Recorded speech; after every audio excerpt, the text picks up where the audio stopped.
The nation is still reeling from the targeted assassination of a Minnesota Democratic lawmaker and her husband by a far-right shooter last Friday. The FBI says the shooter, Vance Bolter, visited the homes of multiple elected officials the night he killed Minnesota Representative Melissa Hortman and her husband and wounded Minnesota State Senator John Hoffman and his wife in a separate shooting. As this was all being reported for the first time, the No Kings protests were happening here in New Hampshire as they were across the country. And with New Hampshire having the largest legislature in the nation, I ran into a number of state lawmakers just getting the news of this assassination, many of whom have received death threats themselves. So I took the opportunity to talk to a number of these New Hampshire lawmakers to see how they were feeling about this assassination, if they felt that they were at risk of violence themselves from conservatives who have been emboldened by Trump and his push to violence.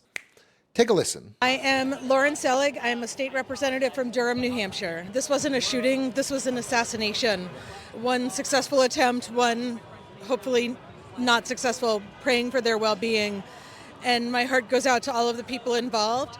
I will say, as someone who has in fact received death threats, I wish that I could be surprised that this is happening, but the incredibly hateful rhetoric that the current president and his administration continue to put forward, their attacks on U.S. elected officials, is only going to continue to increase the violence until we have someone who has integrity, who has belief in the true concept of democracy in America, and who's willing to stand up for the real notion of justice.